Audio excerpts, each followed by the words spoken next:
Hola, ¿qué tal? Muy buenos días, bienvenidas y bienvenidos a esta nueva sesión de nuestro seminario que ha tenido a bien hacer el Colegio de Sociología de Colombia y en conjunto con el Mexicano de Sociología, titulado Imágenes sociales del desarraigo, un análisis desde la perspectiva de Pierre Bourdieu. La verdad que para nosotros es muy placentero volver a tenerles con nosotros. Gracias por su puntualidad. Buenas tardes a Colombia, buenas tardes al centro sur de México, buenos días todavía al norte, acá para este lado donde nos encontramos nosotros, lado Sinaloa, Sonora y las Bajas Californias, pero donde quiera que se encuentren, pues la verdad que nos da muchísimo gusto tenerles nuevamente con nosotros. Vamos a comenzar nuestra sesión pues presentando la propia del día de hoy, que se titula En la dureza del mundo, aquí está, permítanme. Desarraigos en la dureza del mundo en las ciudades intermedias latinoamericanas, a cargo del doctor León Felipe Cubillos de la Universidad Tecnológica de Pereira, el cual pues me voy a tomar pues ahora el gran honor de presentarles una muy breve semblanza de su currículum y pues lo leo a continuación.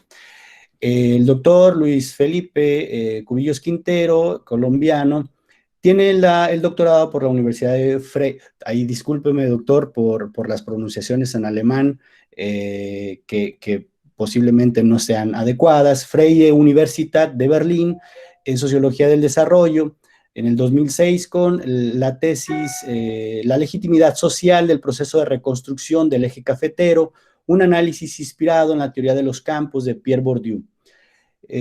Una maestría en la Universidad Nacional de Colombia, sede en Bogotá, Sociología de la Cultura, con su proyecto de tesis, un estudio de la formación interdisciplinaria en la Facultad de Ciencias Ambientales de la Universidad Tecnológica de Pereira, y un pregrado, los estudios de pregrado los hizo en la Universidad de Caldas, en la licenciatura en Filosofía y Letras,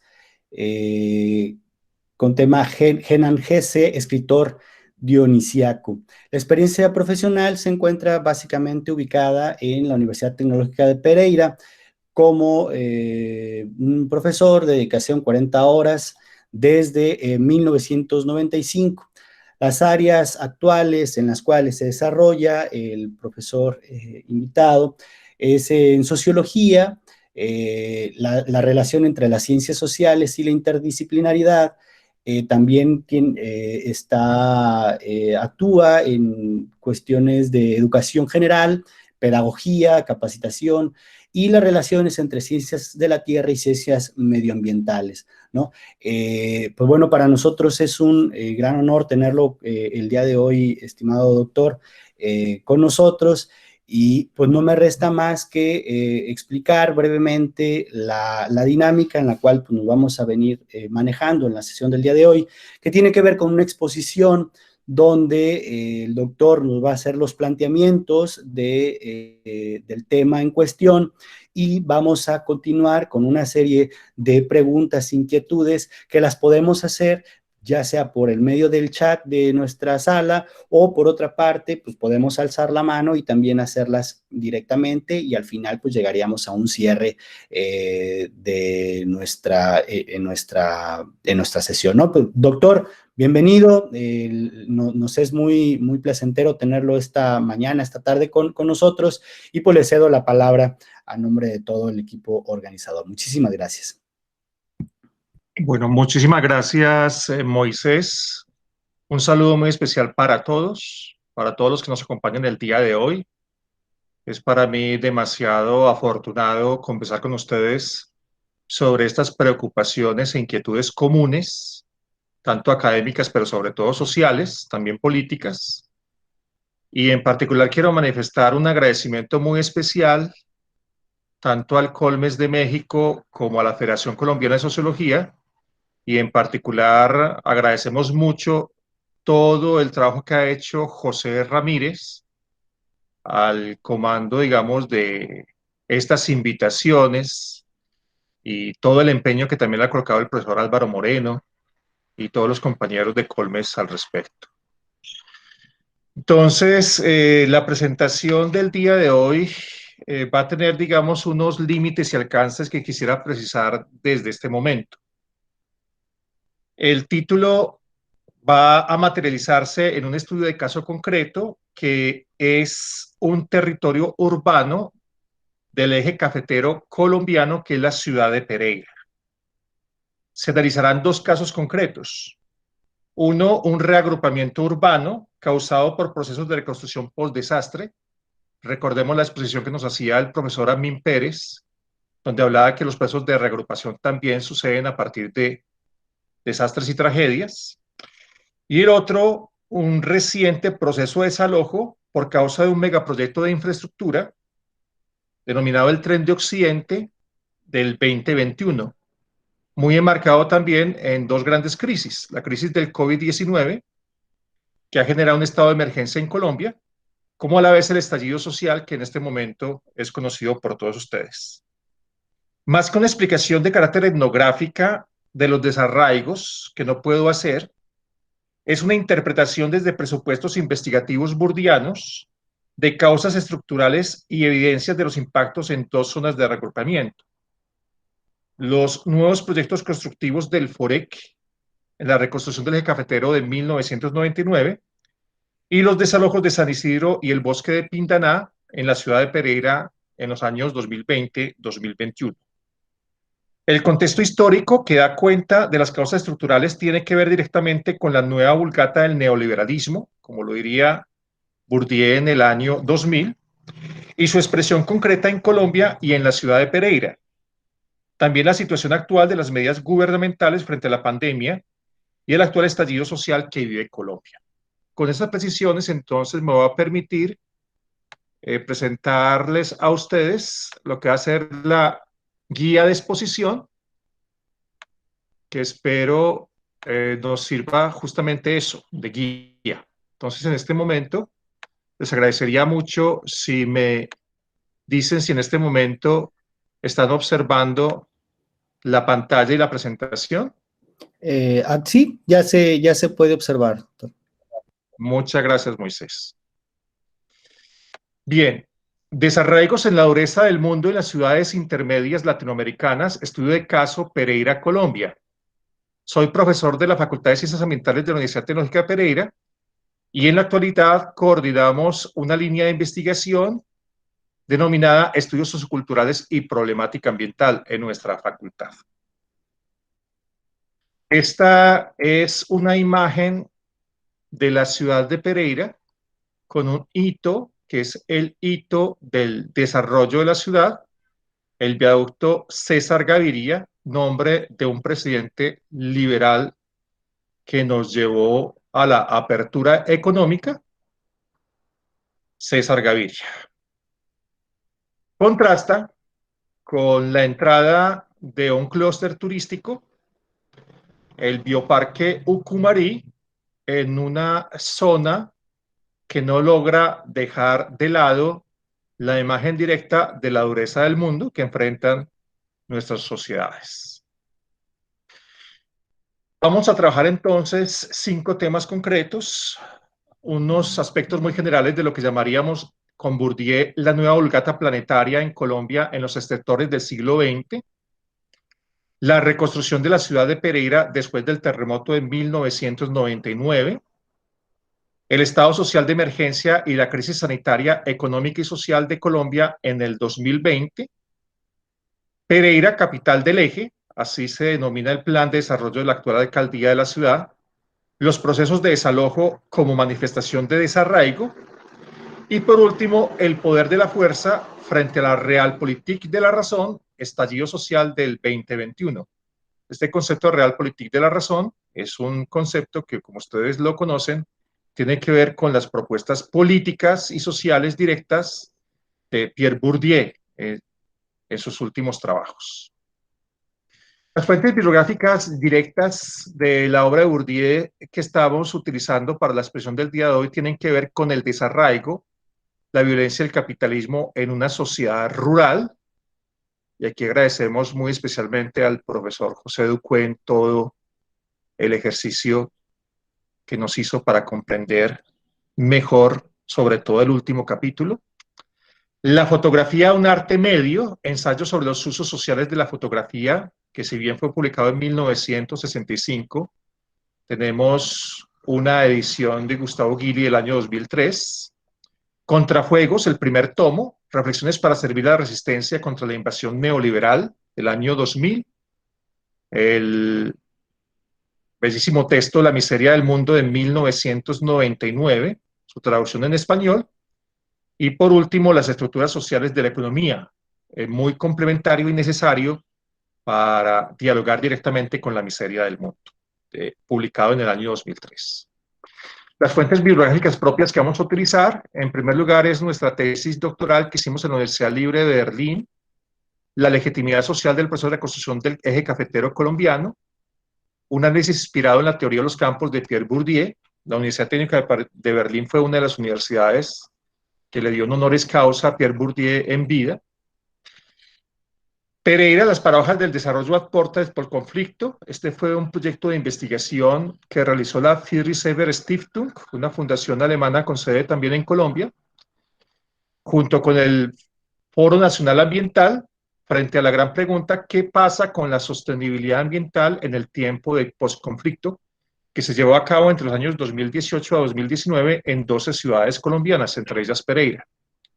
La vulnerabilidad de las comunidades en tiempos del COVID-19 en la ciudad de Pereira. Este es un artículo que presentamos a la Facultad de Trabajo Social de la Universidad Nacional de Colombia, basado en un documento que da cuenta del caso que vamos a examinar.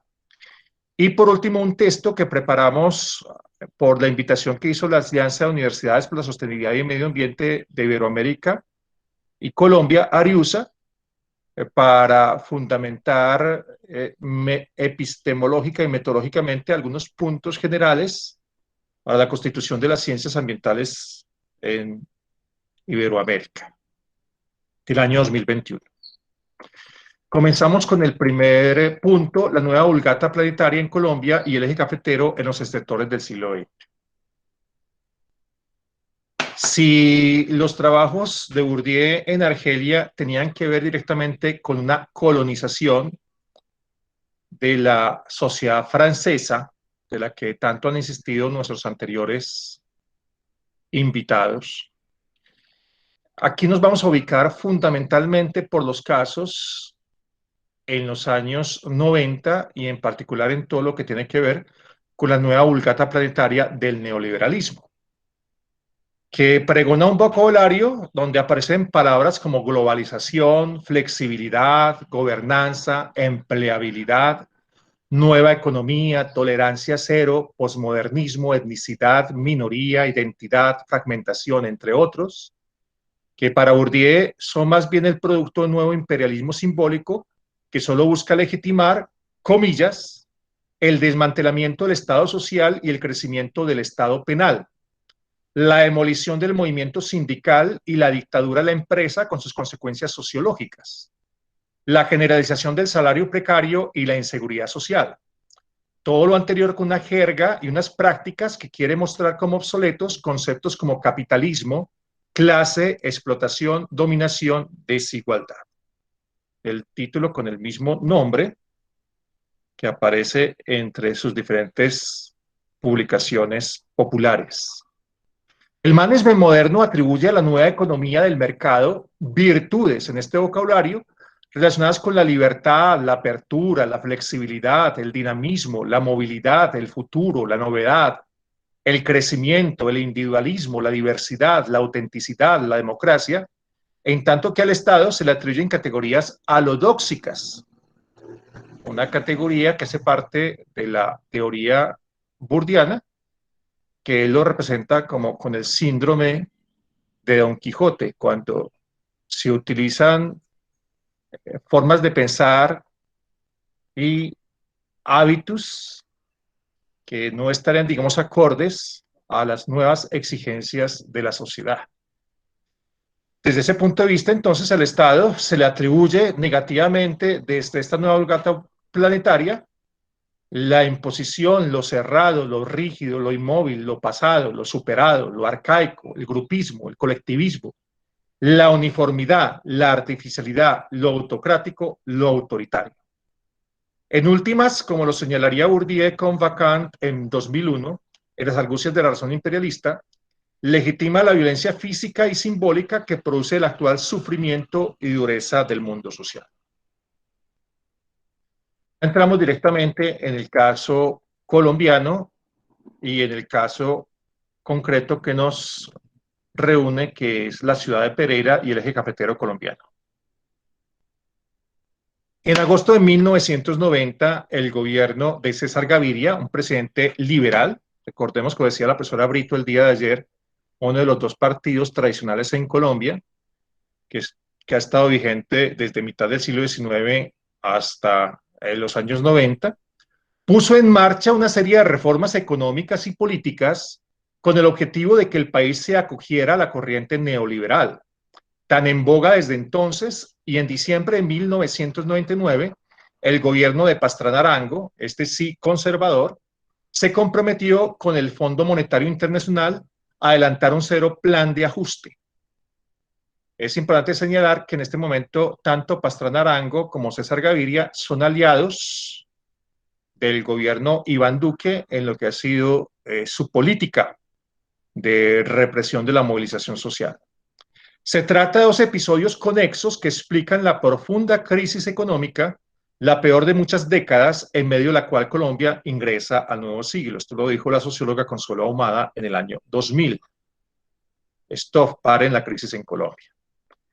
Durante 3 años, 1999 a 2002, Colombia debía realizar un ajuste macroeconómico con la perspectiva de reducir el déficit fiscal y el logro del equilibrio de las finanzas estatales. Debería pasar de 6.2% del PIB nacional a una reducción anual hasta alcanzar la cifra de 1.5. Para ello se asumieron las estrategias de la reducción de gastos del gobierno central, los departamentos y municipios. Otra estrategia fue orientar el desarrollo por la vía del comercio exterior, que recuerda lo que fue todo el tema del desarrollo hacia afuera, vigente en el siglo XIX en Colombia, en procura entonces de la exportación de tabaco, quina, oro y en la última década café, y en el siglo XX petróleo, café, carbón y otros recursos, entre comillas, que hacen parte del actual extractivismo. La tasa de desempleo para esa época se situaba en un 20%, un aumento de la pobreza en un 60%, inadecuadas condiciones de calidad de vida en el campo se estimaba un 78.7%. A finales de 1998 se habían quebrado 20.000 empresas y grandes grupos económicos muy importantes del país, como el Grupo Ardila Lule, el Sindicato Antioqueño, la Asociación Nacional de Industriales, hablaba de 800 millones de dólares en las ganancias que se habían reducido. El crecimiento negativo fue el peor en el siglo XX, con un menos 4.5. Entramos directamente en este panorama a lo que implica reconocer entonces este antecedente social, económico y político en donde se presentó la tragedia. Y esto es muy importante para analizar de acuerdo a los estudios del tema del riesgo. El riesgo no tiene que ver tanto con las amenazas naturales, sino con el grado de vulnerabilidad social que los procesos de desarrollo y de modernización van construyendo poco a poco y se acumulan en la sociedad. Desde ese punto de vista, lo que denominamos el eje cafetero y la ciudad de Pereira presentaban 3 grandes crisis, decía Gonzalo Sánchez, uno de los principales conocedores del tema de la memoria en Colombia y el tema de las víctimas. Una crisis social derivada de las dificultades que ha enfrentado durante 20 años la economía cafetera por el pacto que se promovió a nivel internacional y que hizo que se desacelerara ese tipo de economía que está basada en la economía cafetera. Una crisis ciudadana producida por la presencia de grupos armados con sus acostumbradas acciones, finales del siglo XX, es uno de los momentos donde la anterior guerrilla de las FARC tenían, digamos, más poderío y estaban asolando, digamos, las ciudades en Colombia, y una crisis económica y humana surgida a partir de los impactos del movimiento sísmico. Aquí tenemos entonces a Colombia, estamos ubicados en la parte centro-occidental del país, y el eje cafetero colombiano lo componen los departamentos de Caldas, Risaralda y Quindío. Estamos en la capital de Risaralda, que es el municipio de Pereira. El departamento de Risaralda tiene una extensión como la extensión de Costa Rica en Centroamérica. Armenia fue la principal ciudad impactada, capital del departamento del Quindío, también el principal departamento impactado por la tragedia. Se decía en ese momento entonces, un 43% de la población se encontraba en la línea de pobreza en el eje cafetero. Recordemos que es muy similar al dato que se acaba de dar de 42% en la línea de pobreza que se calcula hoy en día en Colombia de acuerdo a las entidades de gobierno. El 5% de los hogares en el rango de miseria absoluta, un descenso de población en el campo, un 19% de población de hogares campesinos no poseían educación formal, solo el 36% de la población agrícola eran asalariados, los demás vivían de rebusque, como se dice popularmente en Colombia, o el empleo informal, y uno de cada 4 pobladores y uno de cada 5 hogares mantenía más de una necesidad básica insatisfecha. El 25 de enero de 1999, hace 21 años, el eje cafetero fue azotado por un terremoto de 6.4 grados de intensidad en la escala de Richter. 28 municipios de los departamentos de Quindío, Risaralda, Caldas, Valle y Tolima fueron impactados. Produjo 1.185 muertos. Más de 550.000 personas de 1.7 millones de residentes fueron afectados. Se reconoce, junto con la desaparición del municipio de Armero, como la mayor tragedia urbana en la historia de Colombia. Armero fue sepultado por el volcán de Ruiz en 1985. La generación de capital social fue la propuesta política. Generó un criterio señalado por la banca internacional ofrecido a Colombia para ayudar al proceso de reconstrucción. Y aquí es muy importante señalar, digamos, 2 elementos que van a ser parte de la exposición. Inicialmente, cuando se dio el terremoto, en ese receso económico tan fuerte que vivía Colombia, se decía entonces que se iba a generar un fondo de reconstrucción para el eje cafetero. Ese fondo de reconstrucción tenía en el gobierno de Pastrana un eje eminentemente desarrollista, apoyado fundamentalmente por los grandes grupos económicos, pero esa mano derecha del crecimiento y el desarrollo, como le diría Bourdieu en Contrafuegos en el año 2000, se empezó a poner una mano izquierda, que fueron las Cortes, que le dijeron, no, ese fondo tiene que ser un fondo social. Y por eso es que apareció ya no como Fondo de Reconstrucción para el Desarrollo del Eje Cafetero, sino Fondo de Reconstrucción y Desarrollo Social del Eje Cafetero, que era uno de los aspectos fundamentales.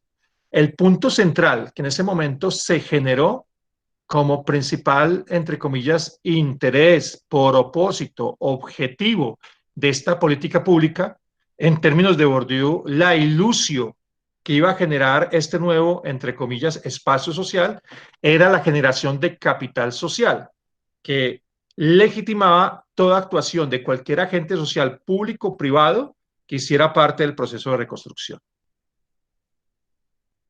Es muy importante señalar que lo que me llevó directamente a hacer la investigación con Bourdieu fue a auscultar el origen y las discusiones en torno al concepto de capital social.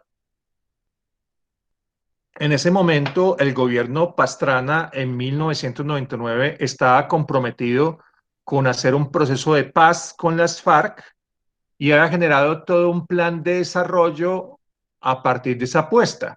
Es una apuesta muy liberal de capitales, muy desde la visión de los préstamos internacionales para el desarrollo del capital económico, del capital humano, del capital de la infraestructura, del capital físico y del capital social, muy apoyado en los estudios norteamericanos de Victor Putnam, pero cuando empezamos a leer directamente la lectura, la teoría de los capitales de Pierre Bourdieu y la relación que tiene que tener el capital social con el capital económico, cultural y simbólico, pues asumimos entonces un principio teórico, metodológico que llevó a cabo esta investigación. La reconstrucción se delegó al FOREC, un Fondo de Reconstrucción y Desarrollo Social para el Eje Cafetero, conformado por un consejo directivo. Es muy importante señalar lo siguiente. En ese consejo directivo aparecen solamente 3 miembros del Estado, de lo público, mientras que los demás son eminentemente líderes gremiales, que actualmente tienen mucha vigencia. El director de Planeación Nacional fue quien se dio ese modelo de administración delegada, donde se delegaba a unas ONGs de carácter privado lo que iba a ser el desarrollo y el impulso del proceso de reconstrucción. Carlos Arturo López era el gobernador de Risaralda, Álvaro Patiño Pulido, el alcalde de Armenia, y los demás, Carlos Arturo Ángel, Luis Carlos Sarmiento, de la ANDI, la Asociación Nacional de Industriales, el segundo ha sido ministro de Defensa de Colombia también, además de otros ministerios, Diego Arango, la Federación Nacional de Cafeteros, al igual que Jorge Cárdenas, dos gremios muy importantes en el país y en particular en esta zona, un líder gremial que está apareciendo todos los días en televisión en la actualidad, que es Jaime Alberto Cabal, líder empresarial colombiano, y Manuel Santiago Mejía, dirigentes gremiales también de Medellín, muy ligados al grupo empresarial antioqueño, que financia, entre otros, el principal político del Partido Verde en Colombia. 7 unidades técnicas y 30 gerencias zonales. Entonces, ¿qué pasó? El terremoto impactó a más de 25 municipios de esos 4 departamentos. Y cada municipio tenía que tener un plan de reconstrucción. ¿Cómo lo llamó el gobierno que estaba comprometido con la paz? Los llamó PAZ, Planes de Acción Zonal. Entonces, cada ONG delegada por el Estado tenía que tener, como decía el director de este fondo, Luis Carlos Sarmiento, el suficiente músculo político y financiero para llevar a cabo la reconstrucción. Prácticamente la administración pública se volvió, digamos, un insumo más frente a las decisiones que iban a tomar las diferentes gerencias zonales. En la ciudad de Pereira, por ejemplo, la ONG que se delegó era una unión entre la Cámara de Comercio, que reúne los grupos y asociaciones económicas privadas, y Confamiliar, una institución estatal, del que hacía parte en su junta directiva el mismo director de, de esta junta directiva. Carlos Villegas, perdón, ahí tenemos que corregir. ¿Cuál fue entonces la primera sorpresa para analizar lo que Bourdieu llamaría en las estructuras sociales de la economía el espacio social local? La primera sorpresa es que en la ciudad más impactada por el terremoto, que fue Armenia, la universidad pública de la región, que es la Universidad del Quindío, la señora que aparece allí tirada en el camino, y lo que es el gobernador Henry Gómez Tavares no fueron tenidos en cuenta. Y en la reconstrucción de los diferentes municipios llegaron organizaciones antioqueñas, Antioquia Presente, con todo su poder económico y social, organizaciones religiosas, universitarias, convertidas en ONG de un día para otro, como fue el Minuto de Dios, que sigue teniendo unos programas más antiguos en Colombia, un minuto antes de las 7 de la noche para consagrarnos a Dios, y otro tipo de ONGs. Por eso se dice el GIPAO, este Jeep Willis de la guerra inglés, es muy popular en esta zona cafetera colombiana, y allí dice entonces en su lenguaje paisa cultural de nuestra región: uy, mija, los primeros atropellados en este GIPAO, el Jeep, fueron el gobernador y la universidad. Esta es la ciudad entonces de Pereira, y les agradecería mucho que se fijen dónde está ubicada, porque ello nos ayudará a entender mejor la discusión sobre todo lo que tiene que ver con el gran megaproyecto del tren del Pacífico. Entonces, miren ustedes que está muy ligada a esta zona costera del país. Nosotros entonces hicimos un trabajo en 3 de los proyectos constructivos del FOREG, dentro de los 8 que se hicieron en Pereira. El barrio Málaga, el barrio El Recreo y el barrio Girasoles. Es muy importante mirar cómo se denominaba entonces la construcción de los nuevos barrios. Se denominaba entonces proyectos constructivos. El primero fue el más grande de la ciudad, 585 viviendas en una zona del anterior parque industrial, ya cambió de nombre, como se ha desindustrializado Pereira, también los nombres cambian. El segundo es el barrio El Recreo en San Joaquín, Cuba, 163 viviendas, donde los habitantes se quejaban que era el único proyecto dentro de los 8 que no tenía parques, no tenía lugares de recreo para los niños. Y el barrio Girasoles, que fue el barrio bandera de la Fundación Vida y Futuro, que fue la ONG delegada para llevar a cabo este tipo de proceso en la ciudad de la Confamiliar, en una área muy histórica y cultural de la ciudad, que es también Cuba. Esta es una foto.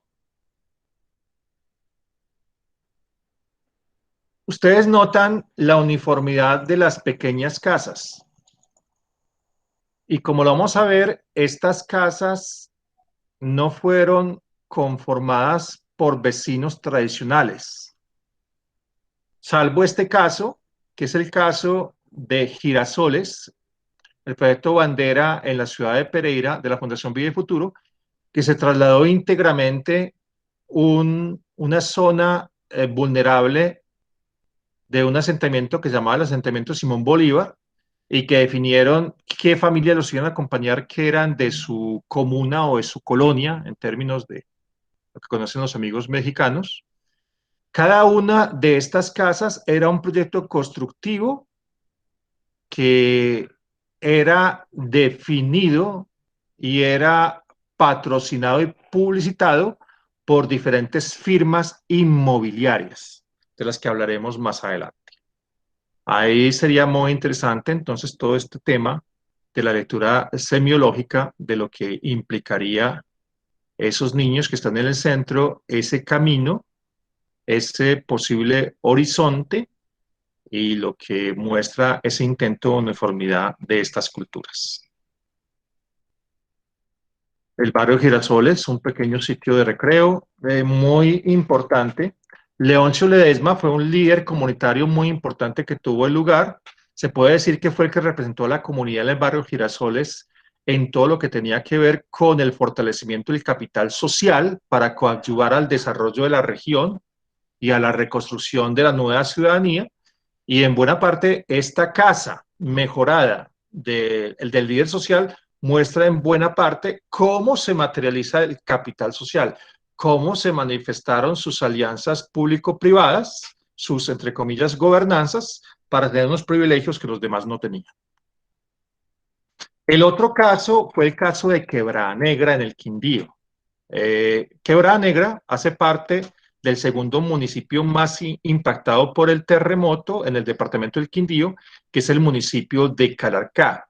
Quebrada Negra vivían 70 familias y solamente 2 de las casas de esas familias quedaron en pie. Este proceso fue un proceso de reconstrucción que hizo la GTZ de Alemania, que en ese momento estaba haciendo un apoyo a nuestra Facultad de Ciencias Ambientales de la Universidad Tecnológica de Pereira, y se aprovechó que la Tecnológica de Pereira tenía esta asistencia para el fortalecimiento de la ley de la sostenibilidad ambiental en el país para volcarse hacia el proceso de reconstrucción. Un proceso de reconstrucción que fue apoyado entonces por procesos de autoconstrucción de viviendas por las mismas comunidades bajo un, entre comillas, recurso, mejor patrimonio de la zona, que era bambús, del que denominamos en nuestro país guaduas. Aquí es una de las fotos históricas de este proceso de autoconstrucción. Se construyeron 70 casas en Quebrada Negra, en otro corregimiento del departamento también se construyeron otras 70 casas en Barcelona, y también se construyeron otras casas en el municipio de Córdoba, en el Quindío. Y esta exposición va a estar señalada también, y en ese sentido agradezco este espacio, por unas conexiones. Aquí vamos a hablar de ciertas conexiones que quizás no tienen, digamos, una explicación muy lógica. En el año de 1999, yo no estaba en Pereira, yo estaba en Cádiz en un intercambio internacional con la Universidad de Cádiz sobre presentando el trabajo que leía Moisés de mi maestría sobre el tema de la interdisciplinaridad en las ciencias ambientales. Soy de una ciudad muy cercana, que es la ciudad de Manizales, también del eje cafetero, y en ese momento mi familia, al comunicarme desde allá, en una cabina telefónica, todavía no existía, digamos, el WhatsApp ni estos procesos, pues me informaron de un gran terremoto a la 1:25 de la tarde, y textualmente lo que yo vi en los noticiarios españoles fue que tanto la ciudad de Pereira como la ciudad de Armenia habían desaparecido, lo que prácticamente generaba una altísima preocupación. Mi estadía se acortó, era una pasantía con AESI de unas 4 semanas, se convirtió en una estadía de 3 semanas. Y la última semana yo tenía pensado ir a conocer Barcelona, ir a conocer Córdoba, no conocía esa región de Andalucía ni de Cataluña. Y en ese sentido, lo que me llamó la atención es que apenas llegué a la Facultad de Ciencias Ambientales, que estaba con la Cooperación Técnica Alemana, nos orientamos directamente al apoyo. En ese momento se estaba apoyando con baterías sanitarias en los asentamientos. Y estuvimos en dos alojamientos temporales donde estaban las personas damnificadas del terremoto. Eh, el tramo entre la ciudad de Pereira y la ciudad de Armenia es más o menos de 1 hora, y en ese tramo se abre las vías para diferentes municipios del del departamento del Quindío. Y justo en una detenida de ello, miro hacia dos de los carteles que mostraban posibles vías de camino hacia Armenia, y me encuentro en una dirección del municipio de Córdoba, Quindío, y el municipio de Barcelona en el Quindío. Entonces prácticamente eso me erizó un poco, me puso la piel de gallina, porque esos eran justamente lo que yo tenía pensado hacer para ese fin de semana, pero me tocó hacerla en el Quindío, no para ver la Sagrada Familia o la famosa mezquita, sino para estar al lado de los alojamientos. Esta es la inauguración de la primera casa, la bandera colombiana con la bandera alemana. Ahí está el representante de la Technische Zusammenarbeit de la GTZ alemana, Michael Tistl, y el gobernador y el alcalde de Quindío y de Armenia. Las casas construidas en material de bambú o de guadua, que están edificadas en el corregimiento de Quebrada Negra. Aquí hay unos puntos que quisiera precisar a nivel metodológico. El trabajo es, entre comillas, inspirado en la teoría de los campos de Pierre Bourdieu, pero obviamente tenemos que leer esto con todos los límites y alcances. Cuando empecé a hacer esta investigación, pues tenía formación en filosofía y letras como licenciado, y en sociología de la cultura en mi maestría. Y obviamente con muchos temores a todo lo que tenía que ver con el tema cuantitativo. Es decir, pues prácticamente mi inclinación era hacer un trabajo de investigación cualitativo. Cuando empecé a leer Bourdieu, Bourdieu siempre exige que va a ser el tema de investigación el que empieza a determinar también la forma de investigarlo.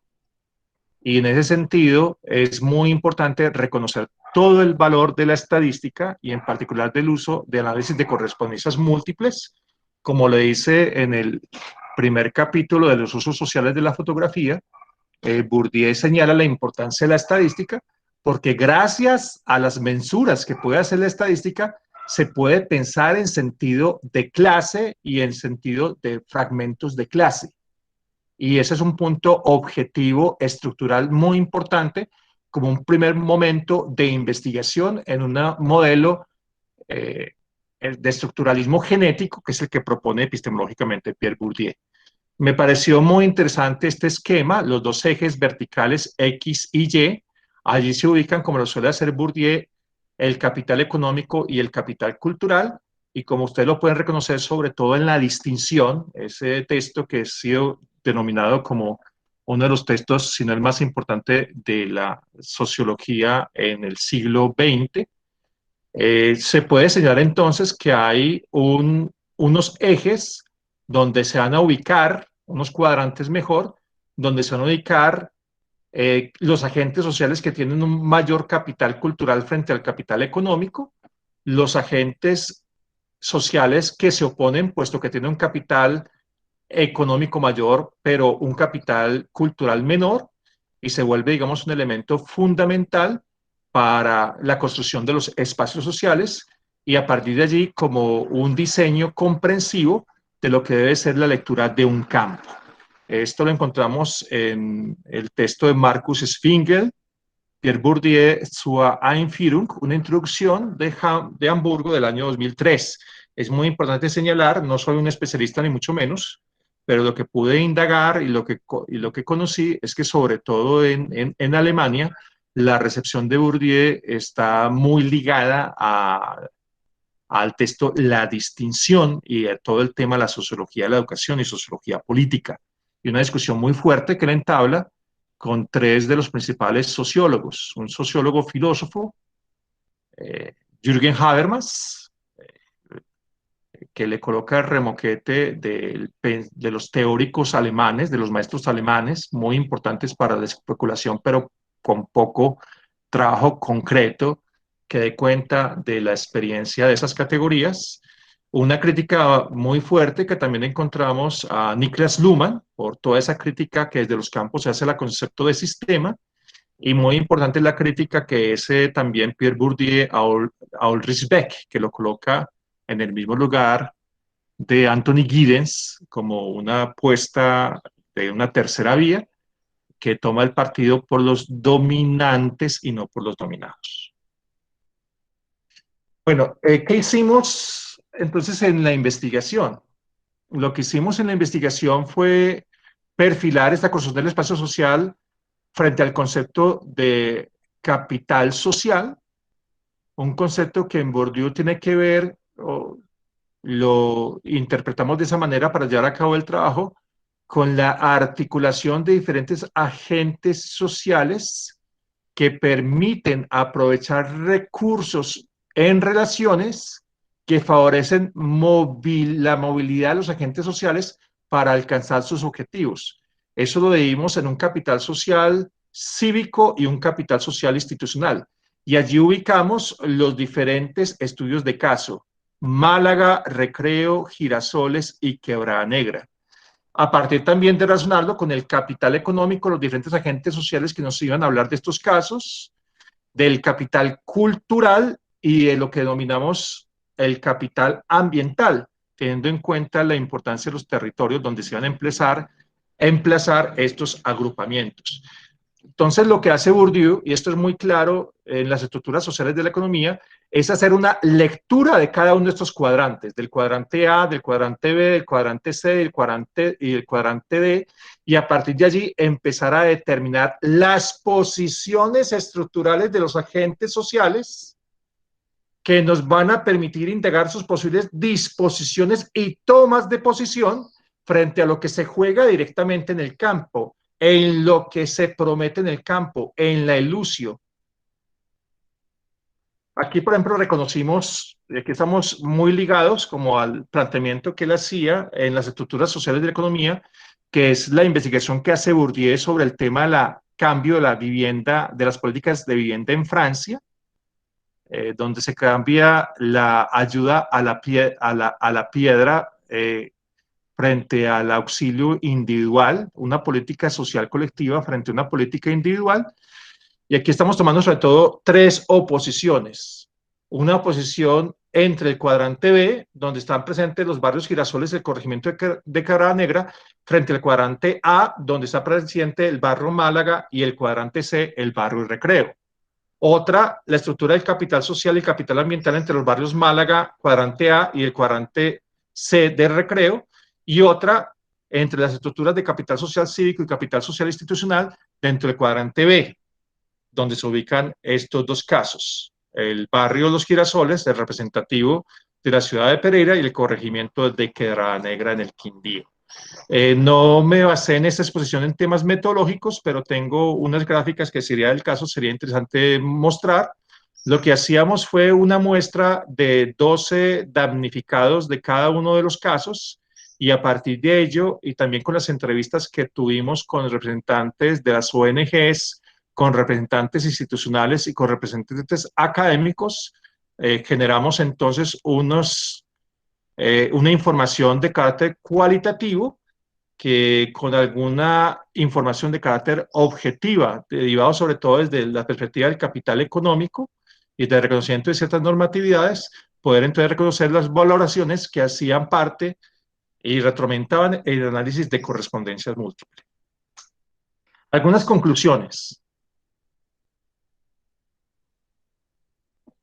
Los nuevos barrios del FOREC fueron comunidades artificiales que se construyeron a partir de la vitrina inmobiliaria. ¿Qué es la vitrina inmobiliaria? La vitrina inmobiliaria era lo siguiente. Se generaron unos espacios en la ciudad donde diferentes firmas constructoras presentaban un modelo que tenía que ver con el valor asignado al beneficio que entregaba el gobierno para llevar a cabo la nueva vivienda, que eran 12 millones de pesos en ese momento, en el año 2000. Desde ese punto de vista, entonces, uno tendría que decir que cada familia de damnificado llegaba a esa gran feria y elegía dentro de diferentes modelos cuál era el modelo de su casa en la que quería vivir. Lo que generó fue que se dieran barrios donde el vecino no se conociera con el vecino. Y por eso hablamos de comunidades artificiales que finalmente se convirtieron, algunas de ellas, en bombas sociales. En el año 2007 nosotros hicimos una investigación sobre un nuevo programa de vivienda que se iba a generar en la ciudad de Pereira,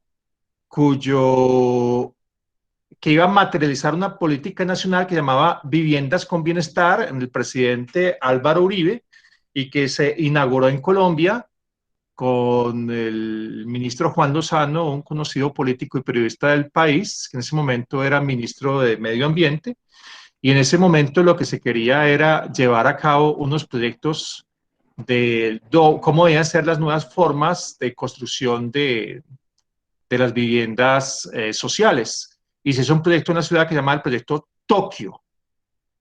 Lo queríamos comparar con el proyecto Girasoles, que fue construido en principios del siglo XX, después de la tragedia, y cuando fuimos a hablar con la Junta de Acción Comunal, el barrio Girasoles eran 3 manzanas, lo que nos dimos cuenta es que la mitad de la Junta de Acción Comunal había sido asesinada por problemas de orden público, entonces no pudimos hacer la investigación en Girasoles, a pesar de que rápidamente se evaluó muy bien el modelo, con encuestas de carácter individual, donde todo el mundo estaba muy agresivo y decían del éxito del FOREC. Las comunidades pasaron por diferentes categorías sociales, de invasor, comillas, a damnificado, de damnificado a beneficiario de un subsidio individual, de beneficiario a cliente en la vitrina inmobiliaria y de cliente a nuevo ciudadano. Pero cuando ya asume esa nueva ciudadanía, queda desamparado. Me atrevo a decir que aquí hay algo muy interesante, y de nuevo yo agradezco al profesor Amin Pérez, al profesor Ducuen, todo lo que nos presentaron del caso de Argelia. Bourdieu retoma sus investigaciones de Argelia para dar cuenta de las reales posibilidades de lo que puede ser una revolución y lo que se puede esperar a futuro en el beneficio de las sociedades que luchan. Y lo que señala Bourdieu en varios de sus últimos textos es que el precariado, la condición precaria que ha generado esta vulgata del nuevo liberalismo en las formas de trabajo, pues está reproduciendo lo mismo que le encontraban en Argelia. Eh, Ciudadanos con poca perspectiva de futuro y que tienen que preocuparse eminentemente por solucionar su vida en el presente.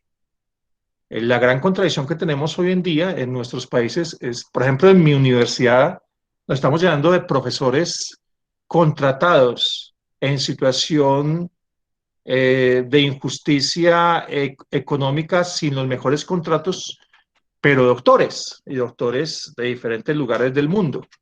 Entonces, uno se preguntaría, entonces, ¿cuál es el futuro que esta nueva vulgata planetaria señala? ¿O nos va a pasar como en Francia, que el único futuro era el control permanente? El hábitat urbano condiciona los hábitos grupales e individuales. Aquí recordamos a Bourdieu en todos sus textos sobre la casa Cabilia, recordamos a Bourdieu en el texto del desarraigo.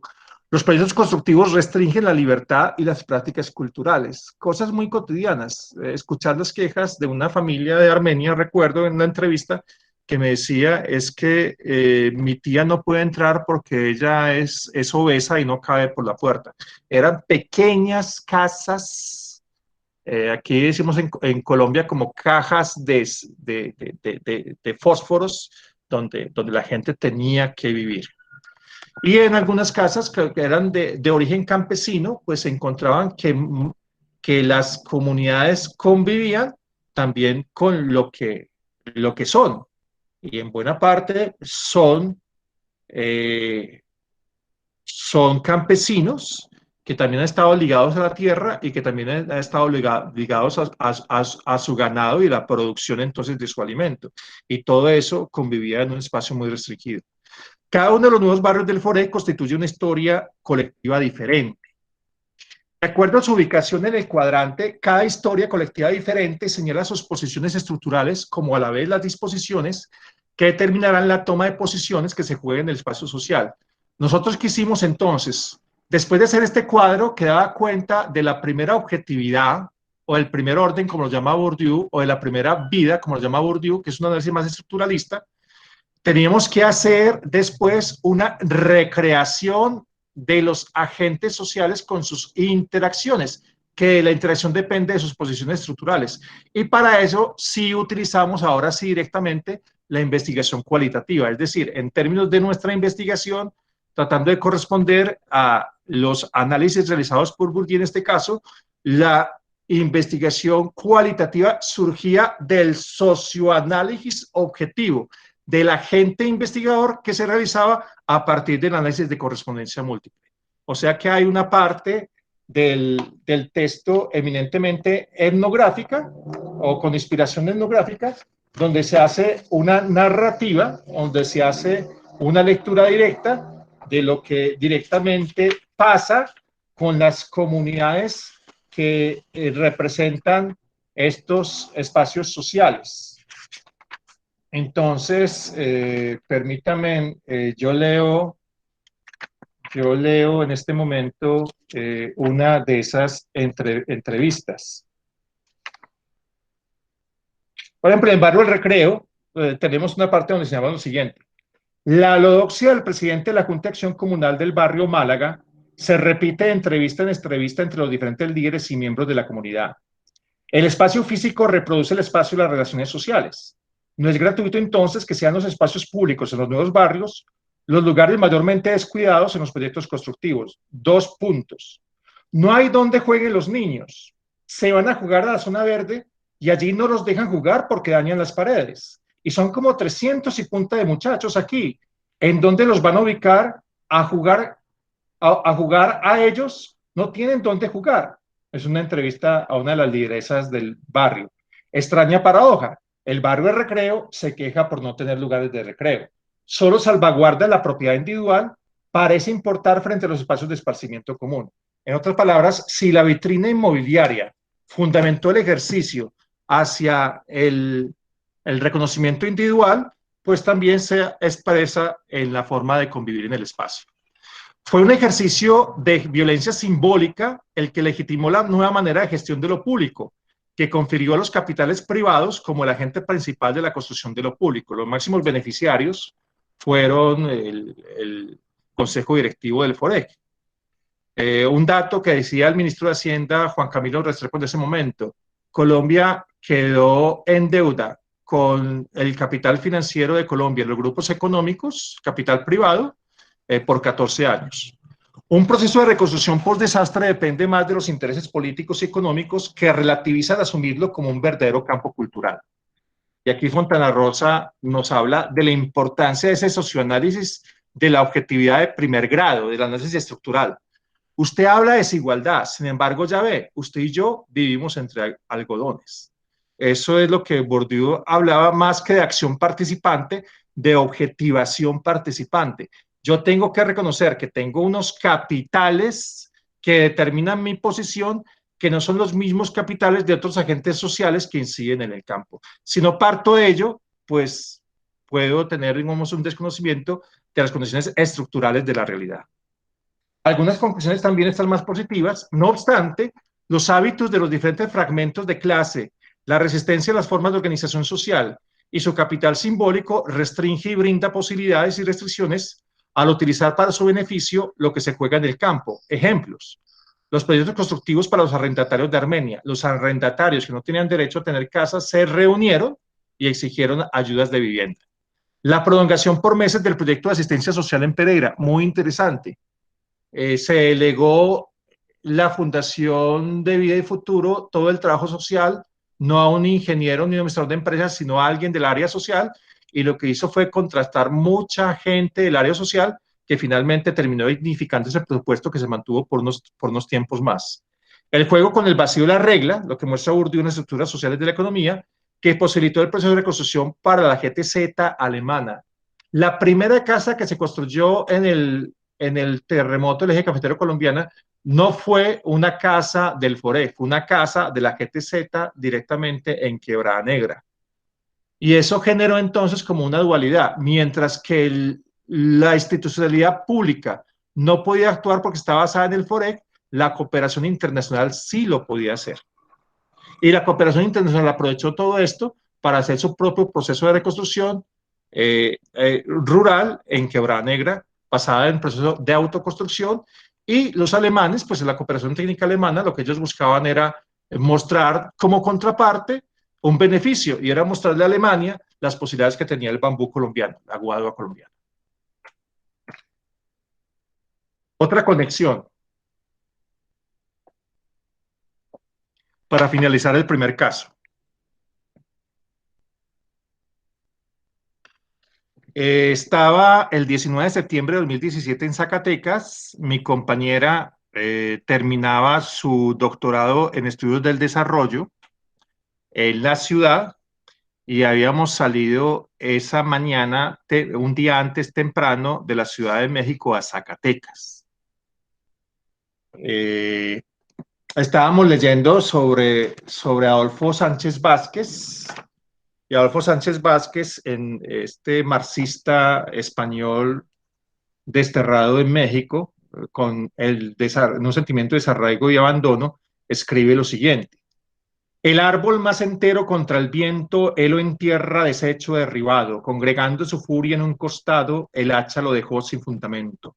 La torre que besaba el firmamento, sueño vertical petrificado, con todo su volumen desplomado, tan solo la muerte es monumento. Se repite 3 veces. Y tú, desnudo y leve junco humano, contra el viento amarillo del olvido, contra todo rigor, estás erguida. A partir de allí hicimos la siguiente variación: el edificio frente a las aceras levantado, ya sea ahora entre escombros colapsado, cobijando bajo el gris polvo solapado, el temor de la vida y muerte desatado. La casa que acariciaba el alma en sus tejados, él cubriendo historias en pedazos, o sueño vertical petrificado, triste dolor cernido en sus brazos. La casa que besaba el color de firmamentos, ahora gime su presente sobre el suelo, ahora placa su final ante ese duelo, ahora prolonga su existir sin monumentos. La casa que acompañaba la soledad, las alegrías, la ilusión, la costumbre, la pasión desamparada, con todo su volumen se ha batido desplomada. Gritos y silencios apuran el paso de los días. Y tú, desnudo y leve junco humano, en las calles y campos de este México sufrido, contra el tremor de la tierra sigues erguido. Y tú, sociedad, frente a edificios, calles y casas, con la sempiterna certeza de tu cuerpo vulnerable, das muestras de un tesón por vivir irrenunciable. Seguimos con el segundo caso. Pierre Bourdieu dice esto en 1995 en la Gare de Lyon, en la estación de Lyon, en la huelga de los ferroviarios.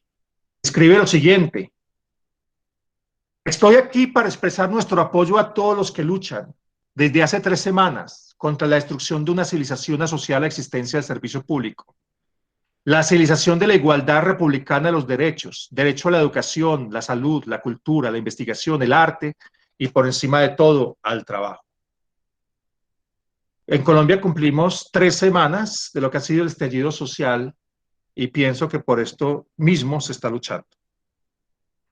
Cifras para Colombia: 51.301.000 habitantes, una migración neta este año de menos 12.125, 8 millones desplazados. La profesora Celi nos lo decía muy correctamente. 42% están en el umbral de la pobreza, el PIB se contrajo en un 6.8%, 904 líderes sociales han sido asesinados al 19 de abril de 2021, 275 excombatientes de las FARC, 509.000 micronegocios se cerraron en el 2020, más de 50 asesinados y más de 500 desaparecidos en el estallido social actual, y nunca antes se había exportado tanta coca en Colombia como hasta ahora, dice Le Monde Diplomatique. Cifras para Pereira: una ciudad relativamente joven, 167 años, su población de 472.000 habitantes, su economía dependiendo del café, confecciones, comercio, remesas, se importa 85% de los alimentos. A 2016, 57.5% de ocupación. A 2017, la tercera ciudad de desempleo juvenil más alta de Colombia. Entre el 90 y el 2016 se presentaron 9.469 homicidios, la quinta más alta en Colombia, y entre el 85 al 2016, 92.628 personas desplazadas. Es impresionante leer estos datos que se han naturalizado en el país.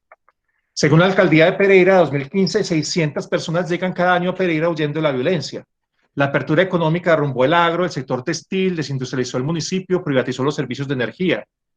Y se ha quebrado lo que es la no segregación que tenía esta ciudad. Infortunadamente, los suelos con valor más alto están en zonas privilegiadas como la Circunvalar y como una universidad, en zonas muy céntricas de espacios populares como la ciudad de La Cuba, pero se ha generado toda una periferia en el sector sur, oriente y occidente que albergan el mayor número de comunidades vulnerables de la ciudad. De nuevo, en la presentación está la ciudad de Pereira.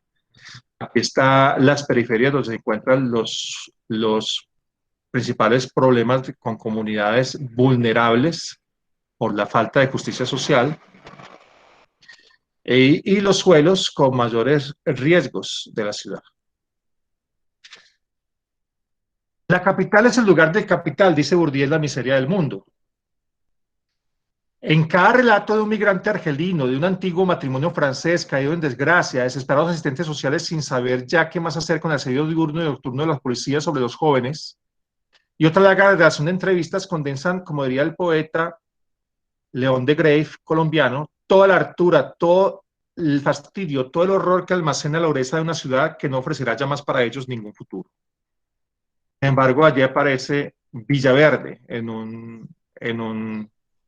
una región que ustedes lo miran desde Google Earth, encontrarán que es completamente verde.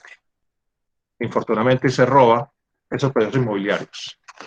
El pasado jueves 4 de marzo, entre las 4 y casi las 7 de la noche, estuvimos reunidos funcionarios públicos, curadores urbanos, consultores de los gremios de construcción, vecinos de los barrios de Álamos y Pinares, veedores de la ciudad, académicos e investigadores para analizar en conjunto la participación de dichos vecinos en la actualización del Plan de Ordenamiento Territorial, en adelante POT, del municipio de Pereira.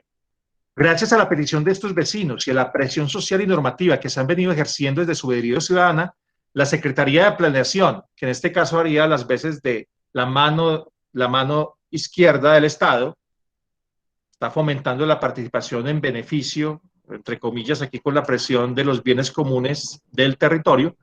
Tanto en la figura de su secretario como en su secretaría tuvieron un ánimo de inclusión a pesar de nuestras diferencias, orientados por el propósito de hacer realmente participativa la actualización del POT.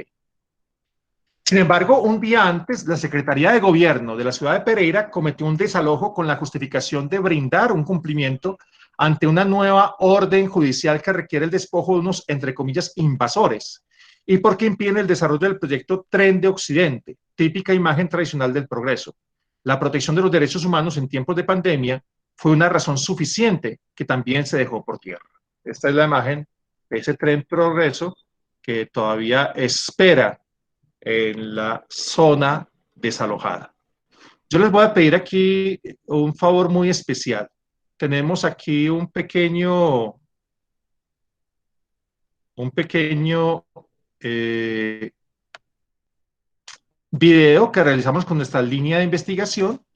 Como el tiempo en televisión es asincrónico, pues yo les voy a pedir el favor que lo voy a colocar en el chat y le voy a pedir el favor a ustedes que lo miren. Dura 5 minutos y apenas terminemos estos 5 minutos nos volvemos a conectar para seguir hablando del caso. Pero aquí se explica el fundamento de ello. Entonces les agradezco mucho si en este momento ven el video en YouTube que acabé de colocar en el chat. Muy bien, nos vemos en 5 minutos. Estamos ahí pendientes en el chat.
¿Ya lo pudieron ver? Sí, Sí. bueno, yo lo pude ver. Perfecto. ¿Les parece bien si continuamos? Sí, adelante, profesor. Bueno, yo creo que me va a tocar volver a presentar. Ah, bueno. No, ahí está la presentación acá.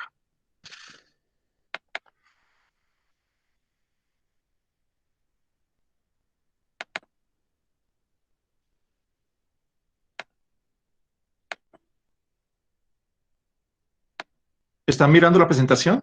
Sí, ya se está viendo la presentación. Mm, tengo aquí una dificultad. Bueno, ya ahora sí. Bueno, esta contradicción entre las dos secretarías de la alcaldía de Pereira, sociológicamente podría explicarse con la metáfora de la mano derecha y la mano izquierda del Estado, sustentada por Bourdieu en otro de sus libros. El Estado moderno se bate en el dilema de cuándo y para qué utilizar una mano derecha desarrollista y conservadora frente a una mano izquierda que defiende los derechos y los bienes comunes colectivos. Una preocupación que comparte el gobernador de Risaralda de la ciudadanía en general ante el caso de la violación de los derechos humanos en San Isidro. ¿Cómo mediará el pulso entre ambas manos el alcalde Carlos Maya? Vamos a otra conexión. El presidente Andrés Manuel López Obrador, con la esperanza de hacer posible un giro a las políticas neoliberales hacia un progresismo socialdemócrata de izquierda, enfrenta grandes dificultades por intentar llevar a cabo uno de sus principales megaproyectos, el Tren Maya. Entonces tiene un Tren Maya en México y nosotros tenemos a Maya, que está haciendo todo por tener un tren de Occidente hacia el Pacífico. Aquí ustedes notan, está los estados de Tabasco, Campeche, Yucatán, Quintana Roo, están muy ligados a este gran proyecto turístico que ha generado una gran discusión a nivel ambiental y cultural por diferentes grupos que ustedes conocen mejor que yo. En horas de la mañana del 5 de marzo recibí un mensaje de Paula Andrea Castaño Pérez, secretaria de la Junta de Acción Comunal de Bosques de Pindaná, quien me cuenta que este asentamiento está constituido desde hace un año con un número de 450 familias, donde se estima una población de 1.500 y 1.600 personas. Además me dijo que vienen por nosotros. Esta es Paula Andrea, quien hace las entrevistas en el video, habitante de este barrio sin, entre comillas, educación formal, pero con todo este reconocimiento de su liderazgo. Y aquí estamos, después de un evento que realizamos con nuestra línea de investigación y con las comunidades afectadas, en la zona donde se va a generar toda la infraestructura para seguir construyendo el tren de Occidente. Así como la mano derecha del Estado se reduce a todo estudiante o manifestante a una ficticia condición de vándalo, de la misma manera la denominación ligera por parte de la alcaldía y diferentes medios de comunicación de invasores desconoce los esfuerzos de las diferentes secretarías de planeación, académicos e investigadores que prefieren llamar a estas poblaciones en sus terrenos no definitivos como debe ser, asentamientos en consolidación. Una consolidación que solo se conseguirá con el auxilio de la justicia frente a la deuda social de todo gobierno nacional y local llamado históricamente a garantizar en su toma de decisiones democráticas la presencia social del Estado de Derecho. Esta foto es tomada desde un celular por la misma Paula Andrea. Es un selfie, me atrevería a decir documental. Aparecen más tomas de Paula Andrea. Frente a este último punto, es muy bien conocido por los planificadores que el proyecto bandera de dicha actualización señala del POT, del Plan de Ordenamiento Territorial, señala al esperado centro de negocios que se ubicará en Expo Futuro, una zona que desea ser comercial en la ciudad. Si este fin superior olvida a los demás, entonces se intentará validar y materializar en la práctica la capital como el lugar donde se concentra el capital. Y ese será el gran centro comercial y financiero que consumará por vez definitiva Pereira como la capital del eje, donde se concentran los negocios. Una ambición reconocida históricamente en Pereira desde el año 1967 por diferentes escenarios de proyección del desarrollo. Y estamos con la línea de investigación y lideresas sociales siguiendo este camino. ¿Qué pasará entonces con comunidades como San Isidro y Bosques de Pindaná en una sociedad donde solo se piensa en los negocios? ¿Acaso no tendrían todo el derecho de participar y ser incluidos también, al igual que las iniciativas de los barrios Álamos y Pinares, en la actualización del plan de ordenamiento territorial? ¿Acaso no deberían ser asumidos como sujetos en el plan de desarrollo, como grupos prioritarios en tiempos de pandemia, como comunidades a integrar espacial, social, económica, cultural y ambientalmente en la nueva revisión del POT? De nuevo, mágicamente, la enigmática conexión que preludiaba Alejandro Gaviria en uno de sus libros, que se hizo famoso hace 3 años. El 1 de marzo, un tribunal ha decidido suspender, frenar la construcción del Tren Maya en los 5 estados del sur mexicano. Comillas. Ocurre que comunidades locales presentaron demandas legales debido a que el trazado propuesto, 1.554 kilómetros de ferrovías en el sureste del país, pasa por territorio ocupado por pueblos mayas y las empresas no presentaron informes completos sobre su impacto ambiental, señalaron las organizaciones demandantes. Ningún modelo, proyecto o práctica de desarrollo es legítimo si deja desde su lugar de partida y en su recorrido dolor y miseria en aquellos territorios que se comprometen a desarrollar. El gobierno municipal le exigimos que frene, suspenda, detenga toda esta futura ola de desalojos por la fuerza, más en tiempos de COVID. Lo que se requiere con urgencia es restaurar, proveer y garantizar el respeto por los derechos políticos, humanos y sociales de estas comunidades hoy vulneradas. ¿Acaso ser la capital de y en función del capital no sería la mayor de las miserias? Bueno, terminamos la presentación ya con unas últimas reflexiones acompañados de Bourdieu, que denominamos el poder de la fuerza frente a la realpolitik de la razón, estallido social del 2021. En los últimos 2 años, Colombia ha transitado desde un estado de emergencia producido por la emergencia del COVID-19, la ejecución de un cuantioso préstamo internacional solicitado, la postulación de una frustrada reforma tributaria bajo el eufemismo Proyecto de Solidaridad Sostenible, propuestas de ilegítimos frentes comunes donde burgomaestres, como el alcalde Carlos Maya, llama a hacer alianzas entre la seguridad pública y privada para defender los bienes de los pereiranos de bien, donde el presidente Iván Duque llama al mayor despliegue de la fuerza y el poder militar contra los bloqueos ciudadanos. También se ha especulado frente a la posible creación de estado de conmoción interna hasta de un golpe de Estado. La gran contradicción que vive el país y la ciudad de Pereira en particular, incluida al igual que las ciudades de Popayán, Cali y Buga en el eje del mal, tienen que ver, recordemos el eje del mal de Bush, que también se ha utilizado aquí, tiene que ver, para el primer caso, en que el gobierno en aras de la seguridad utiliza la estrategia del uso de la fuerza amparándose en una medida de no a los bloqueos para legitimar incluso el poder militar en pro de la defensa de la seguridad social, económica y alimentaria, mientras al mismo momento utiliza el diálogo como una pretendida búsqueda de consensos. Para el segundo caso, la ciudadanía repudia la estrategia de los frentes comunes que recuerda el paramilitarismo. Y aquí recordamos la sugerencia del profesor Álvaro y de José de un trabajo sobre el tema del paramilitarismo desde la teoría de Pierre Bourdieu, llevado a cabo por el profesor alemán Manfred Kösel en 2018 en Colombia.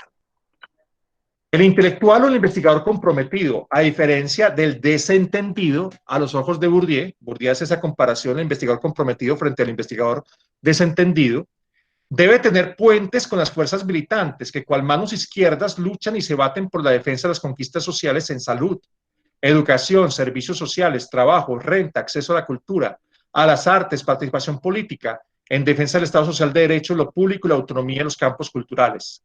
Como lo advertía en Meditaciones Pascalianas 1999, cuando le preguntaban por sus filiaciones con Marx, solía responder como Blas Pascal, comillas, por su solicitud directa de tomar la partida por el común de los hombres y las opiniones sanas del pueblo. Ese era el partido por el que tomaba Bourdieu. Bourdieu designa su trabajo político como una realpolitik de lo universal. Perdón la redacción,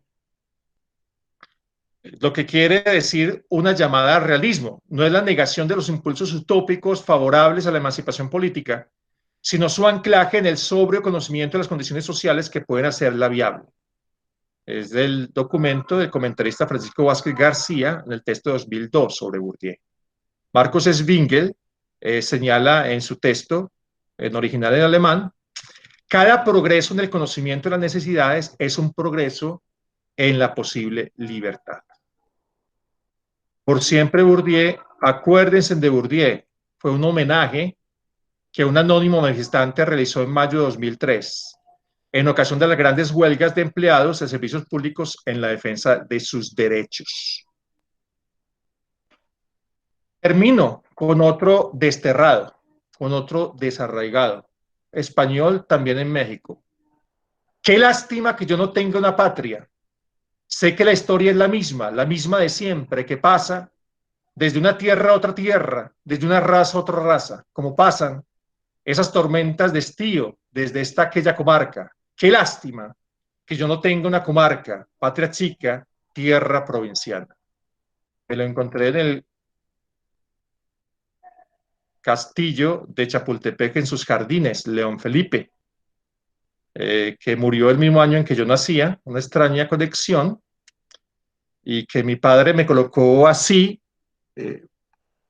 no sé si para fijarme en esos temas del desarraigamiento, como invitó este foro. Todo esto se hace en homenaje de la lucha que tenemos en Colombia en este momento. Lucas pregonaba en sus charlas, conversaciones, intervenciones académicas, el amor, la paz, el don de servicio a los demás. Él y la naturaleza son uno mismo, pues tenía una manera mágica de conectarse con todo lo que brota de la tierra y los seres que la habitan. Nació para ser semilla. Lucas Villa, nuestro estudiante asesinado por 8 tiros, justamente en ese hito del progreso peregrino, que es el viaducto que presentamos en la primera fase. Don Harold Giraldo, 21 de mayo de 2021, un profesor y cronista de nuestra región. Está Lucas Villa en sus manifestaciones, haciendo capoeira, haciendo pedagogía a los policías de paz, haciendo pedagogía en las bucetas. La semilla. Gracias por este evento que nos recobra el valor del cuidado y la siembra en nuestras raíces, nuestros territorios y culturas. Gracias, Bourdieu. Muchas gracias a ustedes y me disculpan el tiempo y tanta lectura. Muchas gracias, doctor León, por estos viajes. La verdad que un amplio y vasto conocimiento que se nos ha dado nos remite a México, nos remite al norte de México, al centro de México, un tanto al sur, Colombia, Centroamérica. Yo creo que estas reflexiones pues, han sido de gran valor para nosotros. Bueno, no sé si quiera seguir compartiendo. Lo que estamos viendo ahorita es la pantalla y podemos pasar a esta ronda de preguntas y respuestas. Ya por aquí tenemos algunas preguntas que podríamos empezar, si me permite, puedo empezar a leer y puede responder en ese sentido, y también seguimos invitando a que todos los demás invitados especiales y asistentes a la conferencia de hoy, pues nos puedan hacer favor de llegar sus comentarios. Bueno, la primera es de Paola. Profesor, tengo una inquietud. ¿Existió un proceso de consulta o coordinación previa con las familias sobre el tipo o estilo de la reconstrucción de sus viviendas y espacios comunes? ¿Cómo se manejó el tema de la titularidad de los predios de quienes eran elegibles para el proyecto de reconstrucción? ¿O quizás se gestionó a toda la ciudadanía por igual? No sé si quiera contestar pregunta a pregunta o hacemos una serie de interrogantes y las va contestando como en conjunto. Sí, yo creo que es mejor. Perfecto.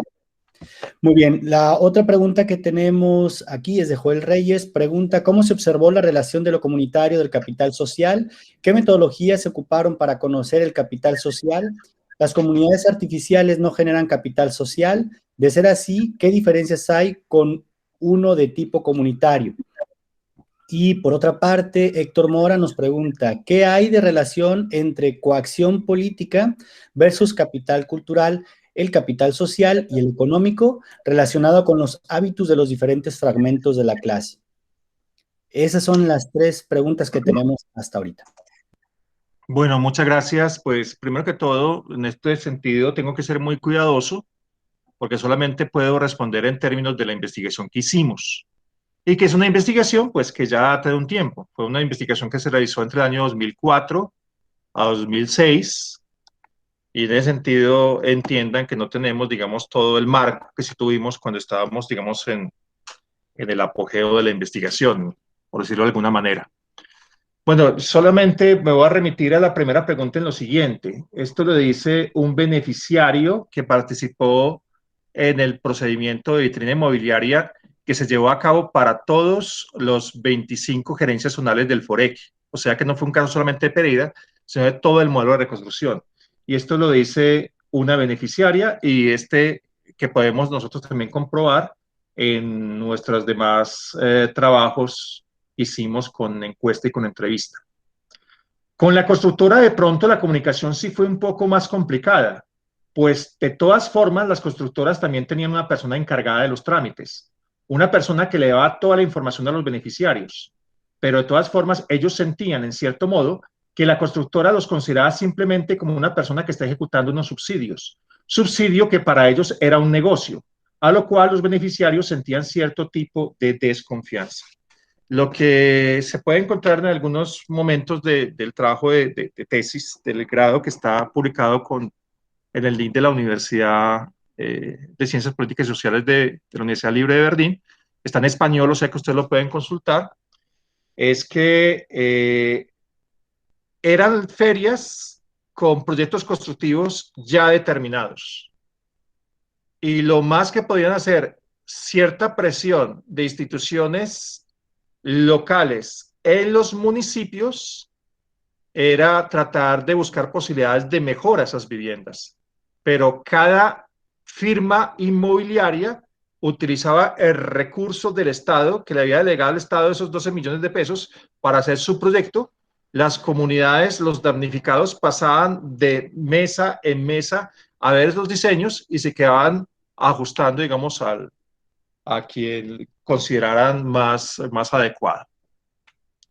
Con eso diría, digamos, una posible pregunta que nos encontramos en la investigación frente a este caso, pero obviamente habría que analizar un universo mucho más amplio.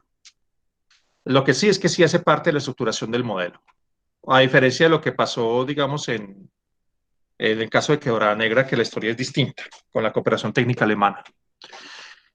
Frente a la segunda pregunta, pues en ese sentido también podría hablar desde el trabajo que realizamos de campo. Como les digo, el trabajo de campo fue más o menos entre el año 2002 al 2004, 2 años, no permanentemente en el terreno. Existían problemas en Quebrada Negra porque tenían problemas de orden público, eso es algo muy importante para notar. Y en ese sentido es necesario señalar que lo que sí nos encontramos en el tema más complejo que fue la ciudadela Málaga, que era el más complejo de todos, es que por la falta de atención del Estado y por los problemas sociales que se generaron, pues inclusive hubo generación dentro de la misma ciudadela de grupos de seguridad del barrio que generaron procesos de control que preocupaban, digamos, la vida cotidiana del ejercicio. Eso como en términos de lo que en ese momento, cuando hicimos la investigación y mirábamos trabajos de capital social en Colombia, nos encontramos con un trabajo de Rubio que hablaba del capital social negativo. Y este capital social negativo estaba más presente en sus mediciones en Colombia que un capital social positivo.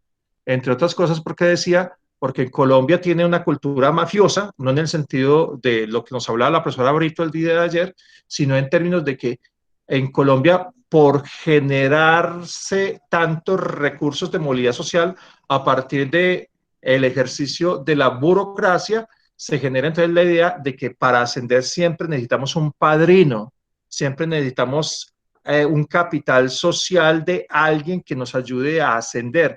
Y eso genera una sociedad clientelizada que no favorece el ejercicio de lo público. Entonces, en ese sentido, sí era lo que queríamos llenar en el año 2007 con la otra investigación que hicimos en la ciudadela Tokio, que les refería anteriormente, cuando queríamos comparar con el proyecto Bandera del FOREG en Pereira, pero nos encontramos, como les digo, con que la mitad de la Junta de Acción Comunal del barrio Miraflores, que evaluó muy bien todo el capital social del FOREG, había sido asesinada. Perdón, la otra pregunta, ¿cuál era?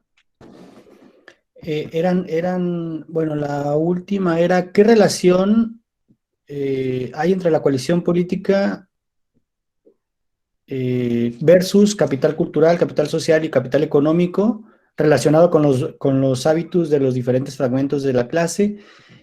Y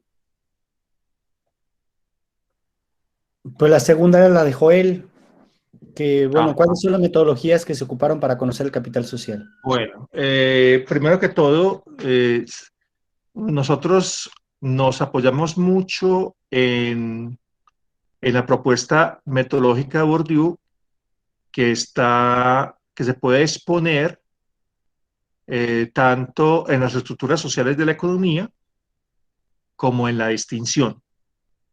En ese momento no conocíamos, no tuvimos posibilidad de acceso al texto de Vacuant sobre sociología reflexiva, que es donde Bourdieu directamente habla de sus recomendaciones metodológicas, entre otros de los textos. Pero afortunadamente hubiéramos tenido ese texto para ese momento histórico.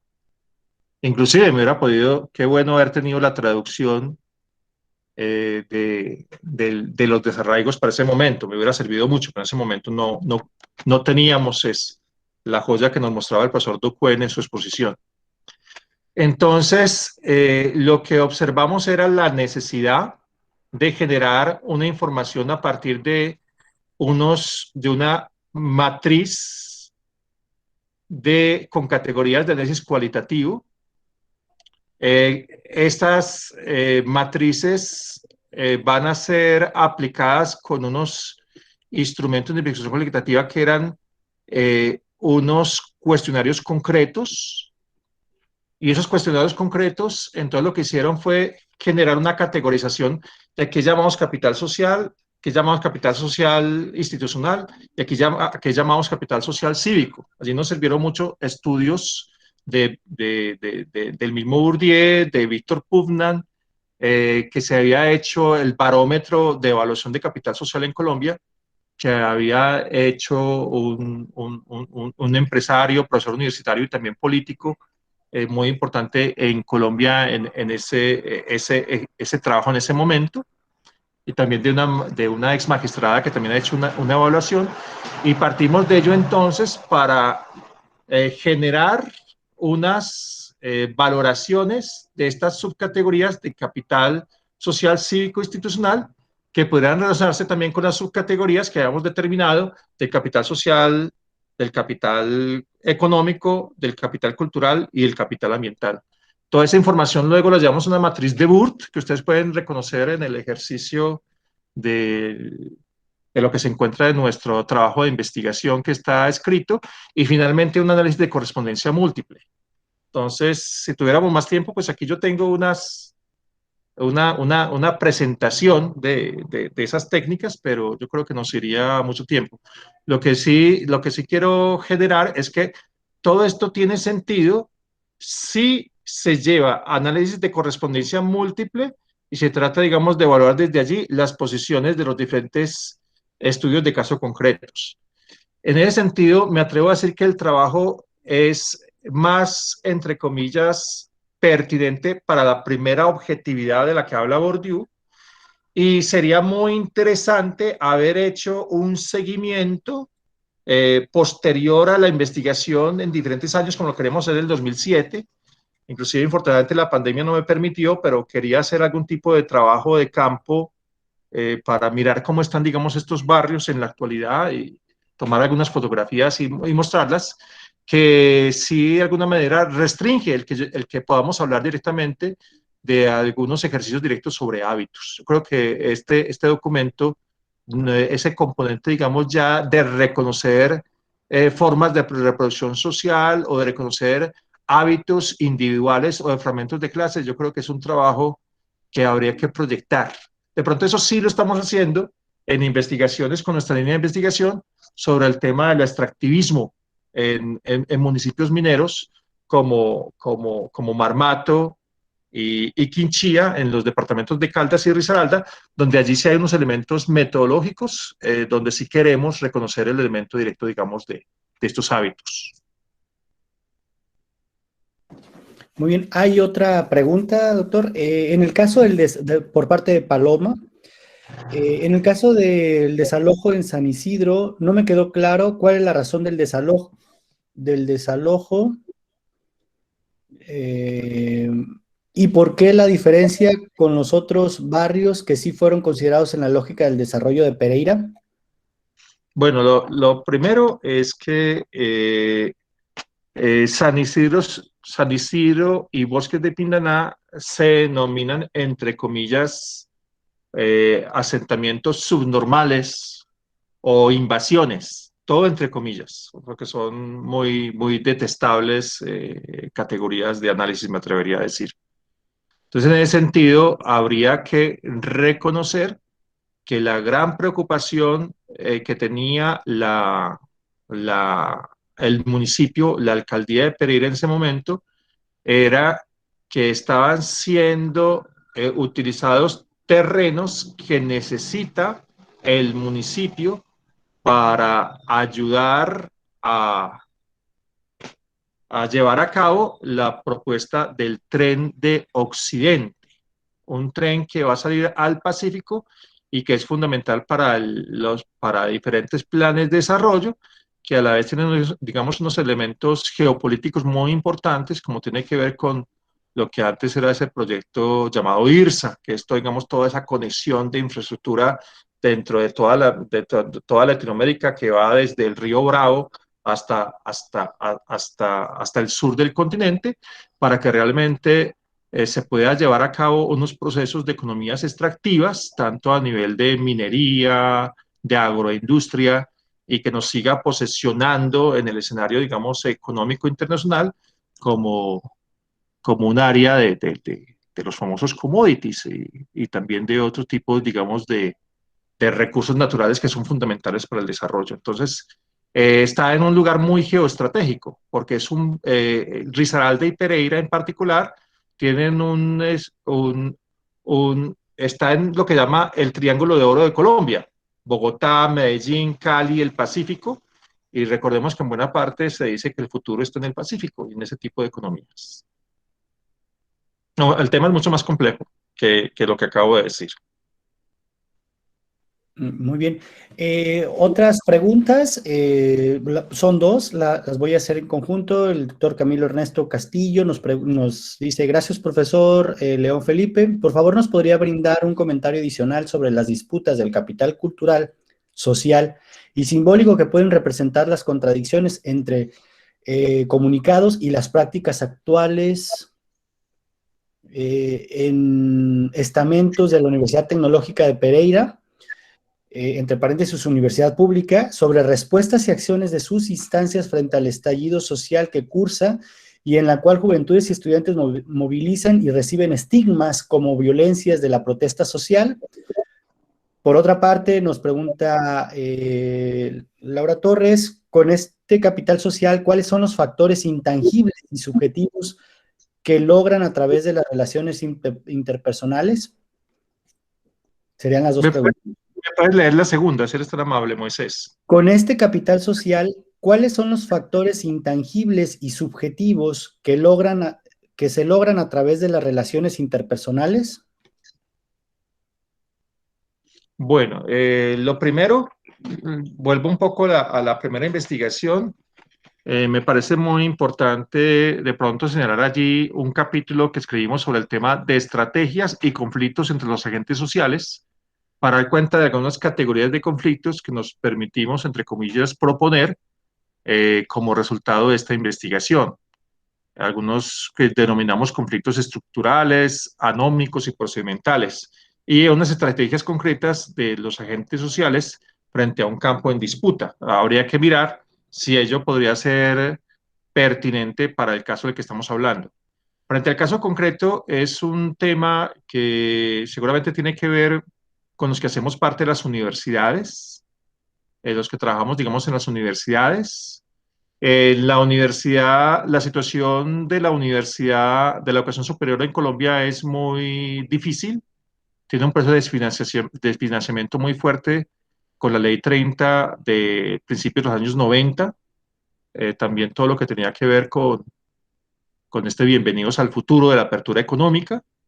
Y en ese sentido, eso ha llevado que en este momento, por ejemplo, los profesores de la universidad somos 1.500, solamente 280 tenemos, somos de planta, es decir, profesores que tenemos, que somos con contrato indefinido, a un promedio más o menos de 300 profesores que son transitorios de tiempo completo, pero no tienen ese contrato definido, y el resto son 900 profesores catedráticos, que son los que más, una condición de injusticia social más fuerte en el contrato se tiene.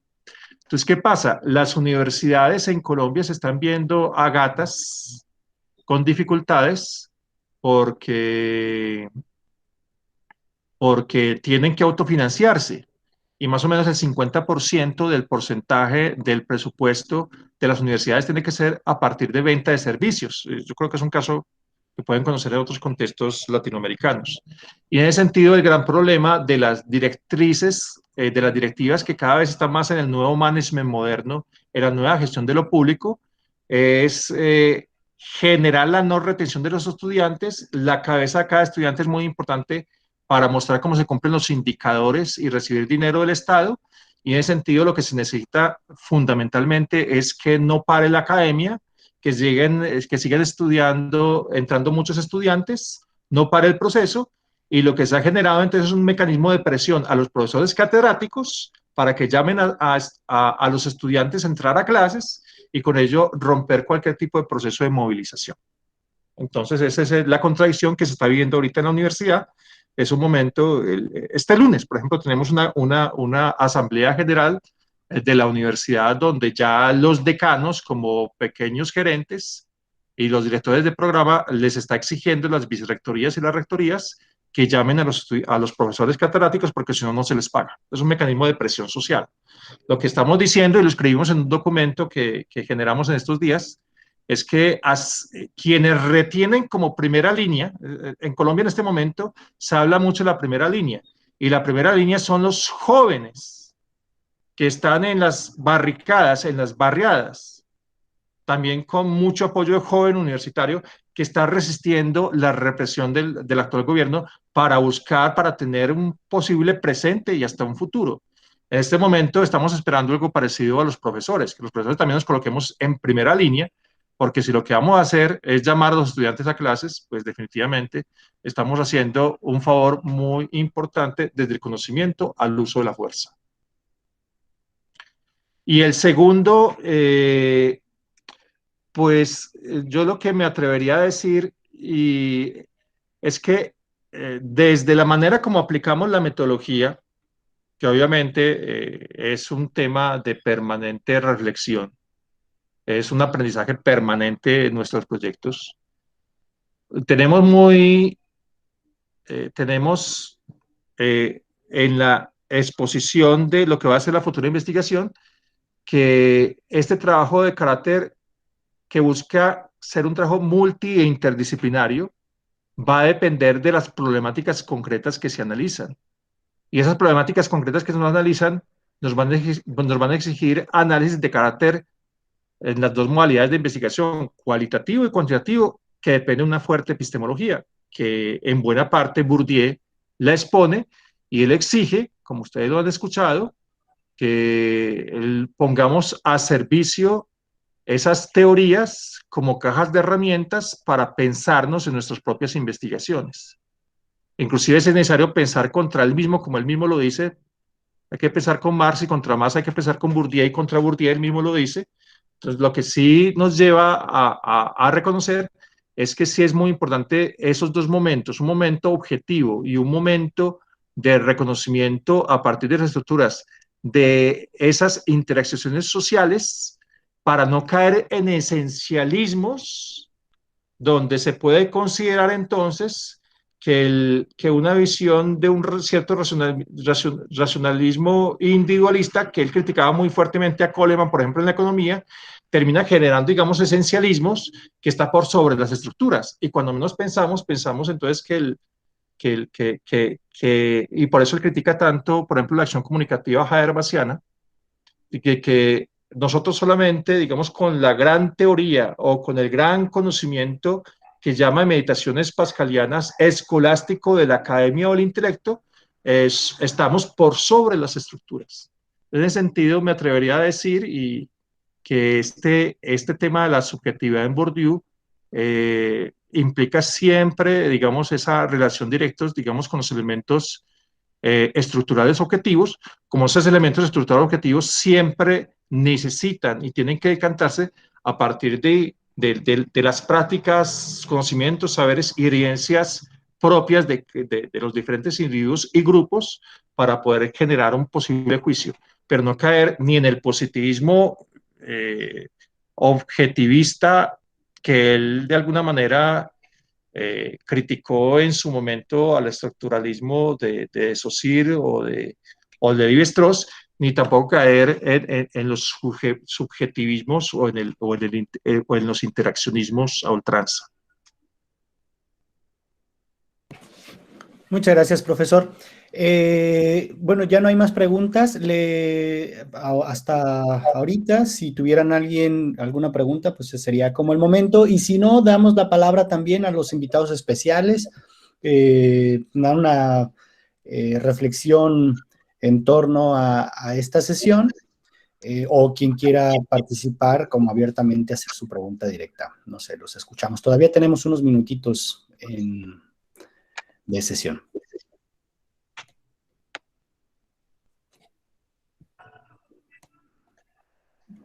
Bueno,